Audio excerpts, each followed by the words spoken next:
Welcome back to a brand new Civ 6. If Basil pulls up to my house in a modern armor, it could be a My Little Pony Friendship is Magic video for all he wants Civilization 6 video. Not necessarily sure where I was going with that one, but today I've decided to take it upon myself to make Basil a little less broken than he is in the base game. The goal is fairly simple. I have assembled every single civilizational leader in the game of Civ 6 or Civilization 6, and the point is going to be how long does it take one modern armor to decide to stick its dildo-shaped orifice device into every single one of these leader cities. Now, we are going to, it seems like the game has run out of colors. If I wasn't an average TheCivLifeR subscriber, I would not have seen these different civs. I was wondering why there were like 20 civs on the map, but it seems like there's so many that the color wheel has been completely used up by this game, but gonna have to be a little careful of that. The goal is simple. We're winning a domination victory. 50 of them. If we win a religious victory, we're gonna win a domination victory. If we win a science victory, it's going to be a domination victory.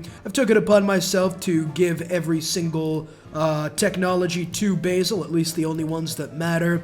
And over here in Constantinople, we are going to be applying some oil rigs. I know what some of you might be thinking. There may have been a little bit of cheating going on. Of course, nothing too crazy, nothing that would make this game completely unfair, of course. We are also going to be going for a holy site. Gonna put it probably right on top of that thing over there, and then we'll go ahead and add in the holy site buildings. Now, I have just completely woken up after 2 hours of sleep. I can barely see straight. I don't have no idea where the shrine or all the other holy site things are, I suppose, so I think I'm just going to type them out. Go ahead and give ourselves a shrine. I'll see if I can find myself a temple, although that's proving to be a challenge. Incapable even amongst the average TheCivLifeR subscribers, so I think I'm just going to type that out. Boom. Be able to find a religion, we'll be able to get crusade and completely ignore walls with our modern armor, which is precisely why I've enlisted the Civ 6 Dilf's help. And yeah, that's pretty much it. Q-wise, I am going to be going holy site prayers because I don't want to have to be working or doing anything except making Constantinople the epitome of civilizational greatness. The other thing we should probably do is add ourselves like a commercial hub, perhaps over there, then maybe even give ourselves something like a market, just to ensure that we are making enough money to keep this modern armor alive. And yeah, I do see the Germans towards the east, and if we do let them, they might even potentially blitzkrieg Constantinople, so we're going to have to deal with them quick. And the goal is going to be to see how many turns it takes for me to absolutely destroy every single civ in the entire game. I do want to know, well, that does seem to be Jadwiga. Of course, that's probably the only civ I'm worried about. Jadwiga's thighs are more than capable of taking out even the most modern of modern armors, and it does seem like that there is another civilization over here who seems to possess weapons of mass destruction. I think it is prudent for us to go and liberate, the people of, well, I don't even know who they are. It seems they are named the Thigh Desert, so I'm assuming that's Thailand right there. They don't seem to possess a settler, so I'm not necessarily sure exactly what it is they are. Okay, well, it seemed I have no idea where their settler is. I think they just lost it or deleted it. Whatever the case may be, let's continue going after Aachen. I don't have a plan for this game necessarily. The goal is for me to I just loaded up a game, put in 50 civs, and I'm praying this modern armor is going to be enough. I think if we get to like the Renaissance era or something, we're completely fucked, as that seems to be Madrid, the Spaniards, of course. How could I have not known the epitome of destructive civilizations? We're going to have to deal with them quick. Well, considering I'm not a native in this game, the only natives are, well, ironically, they're on their own continent, so we're going to have to deal with the Spaniards before they turn the Aztecians into avid Juice WRLD fans. Whatever the case may be, this is going to be our first goal. We're going to declare war on the German Reich. Scythia doesn't like me, but it doesn't really matter. We're going to completely one-shot their capital. That was a pitiful performance. They lasted even less long than France did when Hitler decided to attack that one year. Not exactly my favorite season of world history, but it definitely was an exceptional one overall. When it comes to pantheons, I don't necessarily know which one would help me commit genocide on the entire world's population, like I was an officer of the SS and everybody around me was Jewish. I do believe that nothing here is going to help us, so I think I'm just going to go for Divine Spark just to ensure I get the Great Prophet as quickly as possible. Everybody else is just going to be, you can just get a holy site and just go holy site prayers. I do not give a fuck. The rules of this challenge are simple. I am only allowed a modern armor, not able to build anyone, as multiple people have decided to call me various racial slurs. what would be a slur to an Eastern Slavic, I suppose. Adidas muncher? I think that's pretty aggressive, honestly. Rather be called the N-word as a black individual than an Adidas muncher. Nobody seems to like me. I think revealing the map might have been a little too far at this point. Yeah, there's about 50 civs, so I'll come back when I've decided to cycle through each and every one. While I'm taking the rest of the decade to cycle through every single leader who wants to call me the N-word, let me tell you about my second channel, TCLR. I've just released a 1-hour-long Last of Us video. It's doing pretty well so far, but if you do like me, if you do like my jokes, and if you do like stuff like The Walking Dead or TCLR, or I guess the videos are kind of like High Boy, oh my goodness, I think it's time to jump off the Golden Gate Bridge. It's probably going to be my next construction option, just so I have something to jump off. But check that out, for sure. I really don't know exactly... Is that it? Oh, thank God, I thought I would have had to do one of my infamous stories that isn't exactly that funny. But let's go after Madrid next, of course, for the glory of Tenochtitlan. I don't think they're going to be too difficult to deal with, considering they have about 1 population and 13 combat strength. I'm fairly certain just sending in modern armor would be sufficient enough to get them to start praising my religion, the religion of the modern armor. Well, it kind of makes you wonder. Maybe the aliens were actually real. Like, the aliens, maybe they came out and, like, they came and just decided to Death Star laser beam somebody just for the fun of it. And maybe that's why people started, like, believing in Ra and Zeus and shit like that. Because if, like, you were up against, like, a modern armor, for example, you know, you're a club-wielding warrior, just like the Spaniards over here who are possessing the weapon of mass destruction. I mean, hey, a club in a evil person's hand can be used for nefarious activities. But if you're like a warrior or something, and you're up against like this giant mechanized thing that's making sounds that you don't really hear too much of overall. Well, I can't even click Spain over here. Let's declare the surprise war against them. But I don't even know what the hell I was saying right now. Let's just go ahead and we'll wipe them out next turn. But if you're just like charging this thing, thinking it's like some sort of buffalo with succulent meat or whatever, then all of a sudden you hear just thunder, like just a loud sound that turns you deaf, and you turn left to see your buddy's head blown off. Like, I'm fairly certain you'd be getting on your knees and begging for mercy at that point. The aliens also probably thought it was funny as fuck, so they just decided to roll with it like, yeah, I'm your new god. But we did take Madrid. Of course, they have settled the city of Toledo over there. It's time to restore the glorious city of Al-Andalus, it seems. We'll go ahead. We'll found the religion. Production-wise here, we will, of course, go ahead and get ourselves the Petra. If I could actually click and wasn't completely exhausted. We are losing so much money right now. What the fuck? Alright, I think the prudent option would be to Byzantine. Give yield. Not necessarily too crazy, of course. Not that broken. I still think the AI has a chance of beating me after all. Oh, yeah, that's more than enough money. And then we could just go here and get started on the Petra for the next 3 millennia. Religion-wise, I think we're going to... I do like sea turtles. I wish there was a penguin religion. That'd be pretty nice. Go ahead and confirm this religion about to be the Islam or Christianity, I guess combined religiously of this universe. I don't really know what to pick here. I don't think any of it really matters. Maybe Zen meditation, I suppose. Then, of course, we're going to go ahead and do Crusade.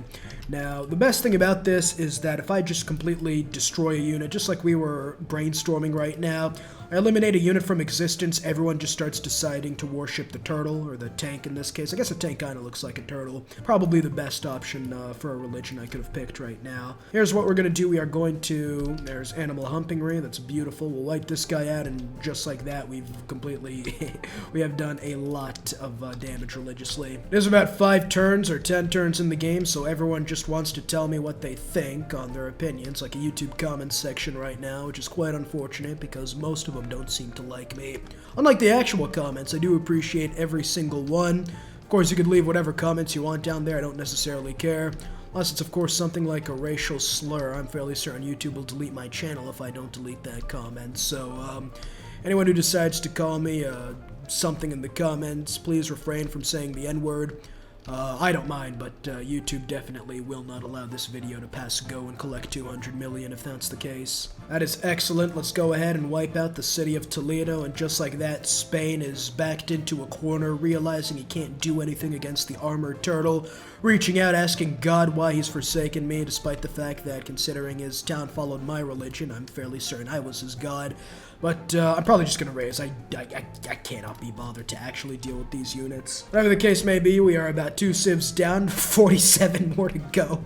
I don't think I'll promote this unit necessarily. There's really no need to, and by the time I do, I'd want to save the promotion to keep my health up. Of course, I have already conquered multiple civs, and I'm now at 91 health, so it's not as easy as you would think. But, hey, as long as we can keep the health up, I'm fairly certain we'll be okay. Now, the problem is, of course, going to be the fact that this is deity difficulty, and every single civilization has decided to start breeding like rabbits, as they now have 3 cities all around, so it is going to be fairly difficult to deal with that. And of course, if it gets to around the Renaissance era, I pretty much have my dick in my hands just masturbating into a cup. I'm not sure where the cup came from, it just felt natural in the moment.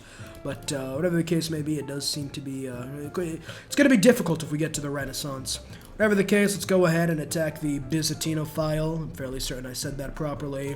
And they said it was going to be a great saga. Well, not necessarily, considering I've taken your city in, like, literally 1 turn. We'll go foreign trade. I'm fairly certain I'm going to end up in a heroic age in the next era, or golden age, which is fantastic.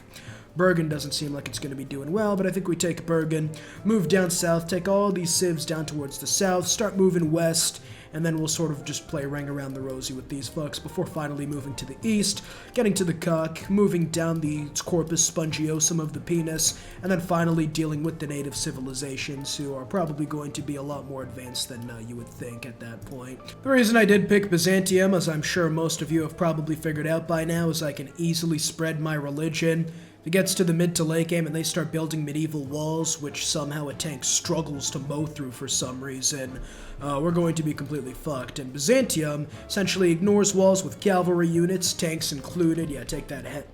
Okay, wait, he took that helmet off and there was like another helmet underneath. I swear to God, it was like a Russian babushka doll. Whatever the case may be, my point is Byzantium will make it so that walls are a little more of a problem than the Maginot was IRL.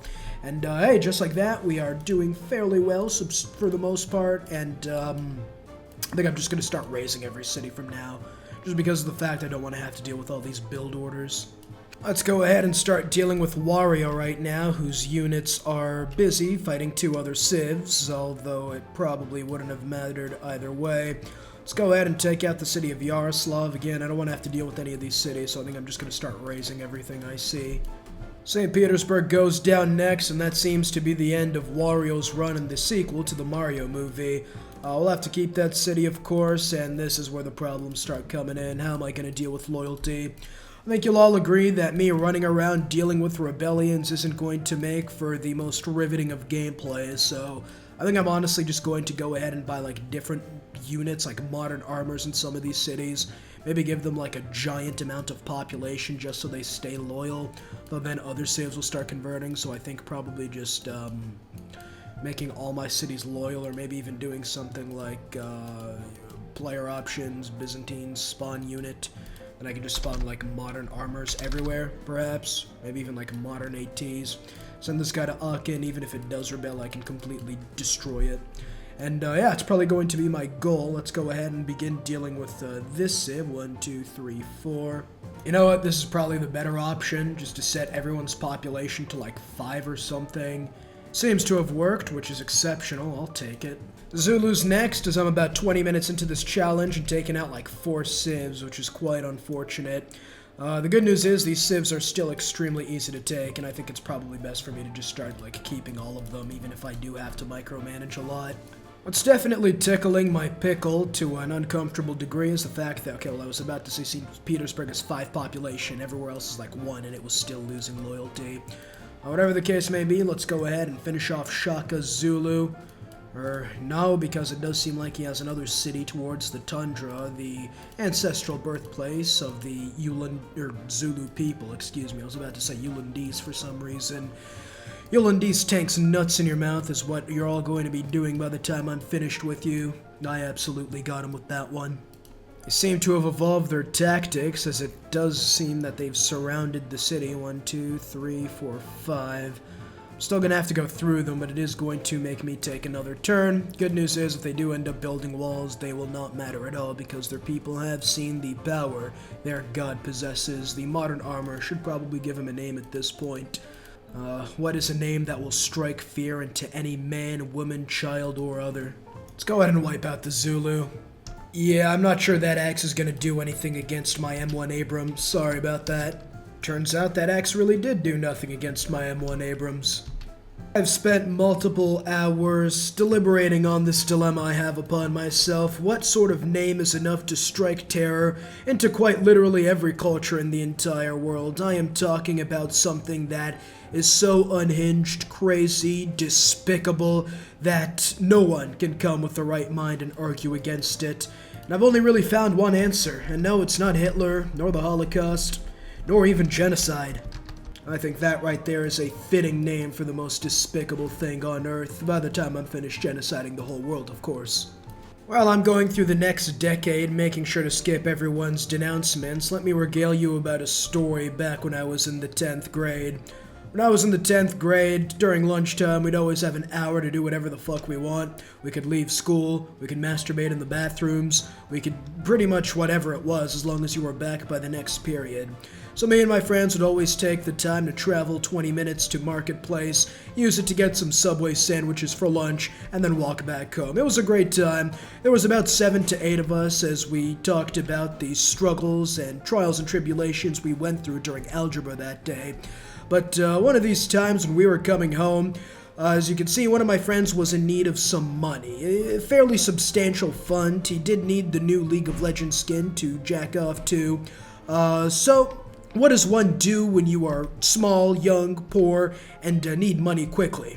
Well, he took a bet, of course. One of my friends had a job at that point. I'm fairly certain 14 was child labor in Canada still, but it is what it is. And so he said, alright, I'll make you a deal. I will give you $20, enough to cover the skin, and then $5 for Subway the next day. And he said, alright, what do you want me to do? And, well, I don't know if you'll believe me, but when we were coming back home, we'd always travel through residential neighborhoods. Now, you might be thinking, what exactly was worth that massive fund of $20? It must have been nothing short of something despicable, and you would be correct. It was simple.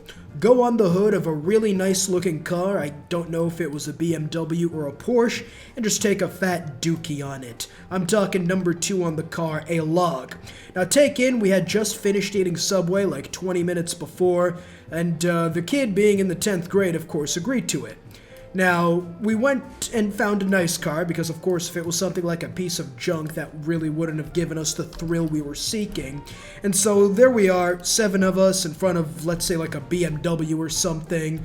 And the friend was on top of the car, pants down, butthole exposed, and he was getting ready to take a massive shit. But as you can imagine, having to take a shit in front of 10 people you know or something, while doing something that is probably illegal, isn't going to make for the greatest shitting experience, and he was struggling to get that bad boy to work. And, well, the funny thing about that is that the owner of the car in the house, oh man, he saw us. Ah, shit. Speaking of shit, we're gonna have to reconquer the city of Shat. But he saw us, and he came outside, and he just started screaming at the guys. So now this kid, who really wasn't like the tallest kid, he wasn't the shortest either, but he wasn't necessarily that tall, was on top of the hood of a car, getting ready to take a fat dookie on it, and all of a sudden this dude walks out of the house wondering what the fuck is going on here. And, yeah, when I tell you that Olympic sprinters weren't as fast as all of us, trying to get past, trying to just avoid this guy, and take in, we were in school, we didn't want to get expelled. So we were just trying to cover our faces, get out of there, and try to survive, and we did, right? He didn't tell the school for whatever reason. He didn't end up actually shitting on the car, so we probably ignored it, because he'd have to go to the school and literally come out and say, hey, one of your students was about to take the biggest dump of their lives on my car, which is it's a little bit difficult to believe over. Whatever the case may be, we all survived, which is fantastic, and I think all of us actually ended up graduating high school, so the moral of the story is the fact that don't let a good shit stop you from graduating high school. We do get a new government type, allowing me to go oligarchy for extra unit experience, because I'm fairly certain if I get the double unit attack, I can then use that double unit attack in order for me to move after attacking. I believe that is the case as we take out the next... No, apparently Molly's still alive in Uwu Jima for the next 5 turns. That should be fine, though. I think the most prudent strategy for right now is to move up to that sheep tile before getting my breakthrough promotion, considering we're in so much jungle. You'd think we'd be inside of the pubes of a World of Warcraft gamer who hasn't seen a shower since the Cold War. But I think after this, things should be easier. Get Rio de Janeiro. Gallier Spear's not going to do anything to me. Salvador, Axum. Get these large population cities that ironically looks like Portugal IRL. And then from there, we should hopefully have enough to maybe loyalty take these cities. And then from there, we could just go ahead and take out the Netherlands, maybe move towards Australia before bumping back north to take these cities. There is still a long way to go, though. And this is exactly as I predicted. We are now able to completely run around, convert like 50 cities to our religion. You absolutely love to see it after attacking the city. So, meaning that we can actually make use of all 5 movement points every single turn, which is nice. Pretty much secured most of Brazil's cities. The city of Jima, I think, eventually ends up going to me, considering the population. And the city of Aksum is also coming to me soon as well. So I think the next strategy is to go after the Mapuche, get the cities of Gulu, Mapu, and Na Mapu, which is precisely what my friend said on that fateful night when he almost took a shit on that car for 20 bucks. But, yeah, we'll take the most disgusting thing known to man, map, and go ahead and start dealing with Portugal real quick. There's the classical era after about 44 minutes, as everyone decides to give their opinions on me, foiling my plans, probably trying to make me quit. With all the time they try to take from me, but there are a lot of people in the Golden Age. The good news is going to be the fact that I can just not have to worry about loyalty anymore. I'm fairly certain the rest of these cities are going to be coming to me now that I think about it. 71 to 93. I don't know where you're getting 93 loyalty pressure from, but alright. Let's go ahead and deal with the Mapuche. I do believe it's high time for me to start changing up strategies for the most part. What I'm going to do is I'm going to be strategically attacking cities and then letting loyalty do the rest. I'll set all my cities up to 7 population so I don't lose them.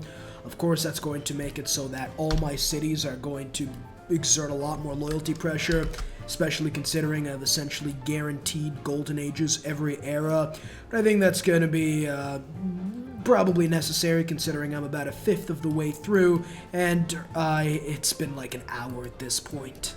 Our priorities have immediately changed. The city of the Hog has actually sprouted up.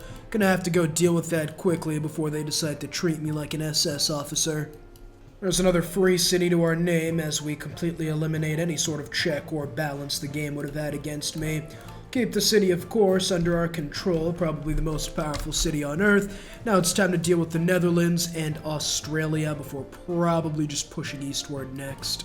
Also somehow taking the city of Cracktown, so that's, I guess, one civ I don't have to take. The best civ, too. I would not have wanted to go after Edwigo like that. I don't think I have the will to. But overall, everything is looking fairly fine for the most part. It's about turn 71. At this point, I have 14 out of the 49, capitals I need to capture. And for those of you who've noticed, my voice has just been completely lost. It's as if I've decided to deep throat a cactus for about 2 hours. But it's sore. It's extremely sore, actually, so I don't know if I'll be able to finish this video now. Let me know down in the comments if you guys want me to continue this series. I think it's pretty fun. If you do, then I'll definitely be able to finish it in the next video. And, yeah, that's pretty much where I'm going right now. Of course, I might somehow just completely heal and have the willpower to continue this game, considering it's been about an hour and a half. There's Palenque, though, which is extremely nice, and then we'll be able to take out the city of Huacabnal in the next turn. Yeah, as you can see, if I wasn't playing Babylon, my game would be completely cucked or sneakoed. But with Babylon, I'm able to convert these cities and essentially roleplay LeBron against Dylan Brooks. And here I have completed every single promotion for my modern armor. We did capture the Cree capital, so that's another one that bites the dust.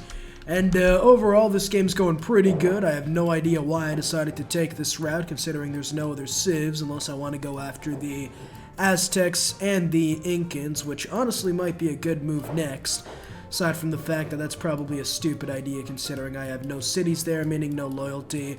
I'll probably leave those cities as last. I think the next step is to go after the Americas, And then from there, I could just start moving down. I could take out France, Birmingham, and these Scottish cities, move down towards Australia before finally moving east, pretty much completing most of the western half, and then moving down here through, I think, Sweden and Vietnam before continuing my conquest against Angkor Thom, move up against China, of course, and then from there I could just go ahead and finish off, I don't know what these cities are, I think Portugal and Canada, and then move out and finish off the rest of Canada, and then maybe so I can start moving through here, up there, and then sort of continue, and then move down the giant penis, and then finally move on to those cities. It's still going to take a while, though, so there's definitely a chance, probably a pretty good one, I'd have to say, that I do lose this challenge, just because of the fact that it is going to be damn near difficult to finish this in like the next 150 turns by the time they actually start doing a bit of damage to me as I lose Wacomnol and Palenque. Let's go ahead and deal with the American menace right now. Okay, well, there we are, perfect. With all my promotions, we're looking at a monstrous 117 combat strength. Add in fascism or fascismo if Comrade Neil likes that word better. We're doing pretty good overall, I would say, at this, but I cannot move, can I? That's quite unfortunate, but, yeah, overall, as long as we can get that and get more combat strength, I think we could probably even, you know, continue towards the industrial era with our strategy right now before things start getting a little tricky. I think after coughing up that long, this is probably where I'm going to call it. Overall, in about 89 turns, we have managed to liberate, 17 capitals, almost 40% of what is needed for victory.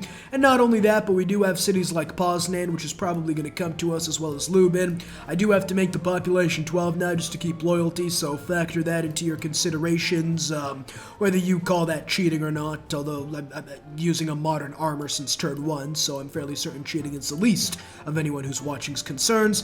But yeah, we have managed to carve through America. I think we leave Charleston. These two cities will come to us. Dumfries will come to us as well. Number 1 in tech is actually Catherine de' Medici, so I think what's next is we're going to move to Amboise, take out some of these crossbowmen, convert them to our religion, take out the city of Amboise, London, and Paris, probably leave these 4 cities up there, and then from there I think we start moving towards Scotland, and then exactly what I said we'd be doing like 20 minutes ago at this point. If you do enjoy and want to see a part 2, leave a like and subscribe, and let me know down below in the comments if you did enjoy this video, and I'll see you all next time. Peace.